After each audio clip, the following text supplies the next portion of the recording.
நிறைவாழ்வு AG சபை வழங்கும் morning மன்னாவிற்கு உங்களை அன்போடு வரவேற்கிறோம். கர்த்தருடைய பரிசுத்த நாமம் மகிமைப்படுவதாக. இந்த நாளில் உங்களை சந்திப்பதிலே மிகுந்த சந்தோஷம். எனக்கு அன்பான தேவனுடைய பிள்ளைகளே, உங்க கையில கொடுக்கப்பட்டிருக்கிற எந்த ஒரு விஷயமா இருந்தாலும், ஒரு வேலையா இருக்கலாம், உங்க குடும்பமா இருக்கலாம், உங்களுடைய படிப்பா இருக்கலாம், எதிர்காலமா இருக்கலாம், அதுலலாம் நம்மளால ஒரு காரியத்தை நம்மளால பின்பற்ற முடியுதா? அது என்ன காரியம் நான் உங்களுக்காக வாசிக்கட்டுமா?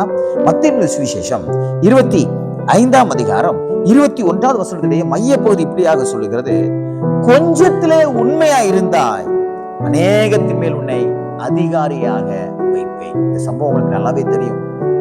1 தாலந்து 2 தாலந்து 5 தாலந்து வாங்கினவனுடைய சம்பவத்தை பற்றி சொல்லப்பட்டிருக்கிறது. இங்கே சொல்லப்பட்டிருக்கிறது, கொஞ்சத்துல உண்மையுள்ளவனா இருந்தாய். இன்னைக்கு நம்ம கையில கொடுக்கப்பட்டிருக்கிற காரியத்துல நம்ம உண்மையா இருக்கிறோமா? இன்னைக்கு ஒரு உண்மைத்துவத்தோடு வாழ வேண்டும் என்கிற ஒரு முடிவு எடுக்கணும். நான் உண்மையற்றவனா வாழும் பொழுது கர்த்தர் நம்மளை ஆசீர்வதிக்க முடியாது. உண்மை பொய் உதடுகள் கர்த்தருக்கு அருவருப்பானது என்று சொல்லப்பட்டிருக்கிறது. நம்ம கையில கொடுக்கப்பட்டிருக்கிற குடும்பத்துக்கு நம்ம உண்மையா இருக்கிறோமா? நம்ம பெற்றோர்களுக்கு நம்ம உண்மையா இருக்கிறோமா? பெற்றோர்களை ஏமாற்றி தவறு செய்யறோமா? நம்ம மேனேஜரை ஏமாத்தி நம்ம தவறு செய்யறோமா? கான்ட்ராக்ட்ல வேலை எடுத்து செய்யறோம், நம்ம கான்ட்ராக்ட் கொடுத்தவங்களை ஏமாற்றி நம்ம தவறு செய்யறோமா? உண்மையற்றவர்களாக காணப்படுகிறோமா? தேவன் சொல்லுகிறார், இன்னைக்கு நீ உண்மை உள்ளவனா இருப்பாயானால் உன்னை அநேகத்துக்கு அதிகாரியாக வைப்பேன்.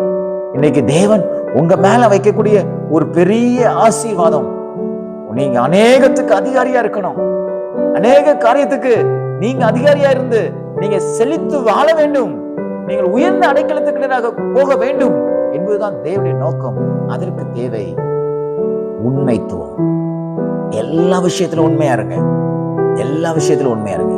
உங்க கையில ஒரு பொறுப்பு கொடுக்குறாங்களா, பணத்தை கொடுத்து அதுல உண்மையா இருங்க. உங்க குடும்ப வாழ்க்கையில உண்மையா இருங்க. உங்க கணவனுக்கு மனைவி உண்மையா இருங்க. மனைவியா இருக்கிற நீங்க உங்க கணவனுக்கு உண்மையா இருங்க. மனைவியை ஏமாத்தி மனைவிக்கு தெரியாம கடனை வாங்கி கூச்சி வச்சுட்டு கடைசியில கஷ்டப்படாதீங்க. மனைவிக்கு தெரியாம உறவுகளை ஏற்படுத்தாதீங்க. கணவனுக்கு தெரியாம எந்த ஆண்களிடத்திலும் உங்களுடைய கனெக்ஷன் போகக்கூடாது, கான்டாக்ட் போகக்கூடாது. கணவனுக்கு தெரியாம நகையை விற்கிறது, கணவனுக்கு தெரியாம அடகு வைக்கிறது, கணவனுக்கு தெரியாம எங்கேயாவது கடன் வாங்குறது. உண்மை உள்ளவங்களா இருங்க. நீங்க உண்மை உள்ளவங்களா இருக்க வேண்டும் என்று கர்த்தர் விரும்புகிறார். நீங்க உண்மையா இருக்கும் பொழுதுதான் கர்த்தர் உங்களை அநேகருக்கு அதிகாரியா வைப்பார்.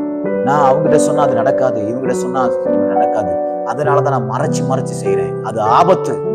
அது ஆபத்து. உங்க கையில கொடுக்கப்பட்டிருக்கிற எல்லா காரியத்துக்கும் நீங்க உண்மையா இருங்க. கர்த்தர் உங்களை அநேகத்துக்கு அதிகாரியா இன்றைக்கு மாத்துவார். ஆண்டோட எதிர்பார்ப்போடு இருங்க. ஆண்டோட நான் இன்னைக்கு உண்மையா இருக்கிறேன், என்ன அதிகாரியா மாத்துங்க அப்படின்னு சொல்லுங்க. இந்த நாள் உங்களுக்கு ஒரு உயர்வான நாளாக தேவன் மாற்றி கொடுப்பாராக. God bless you.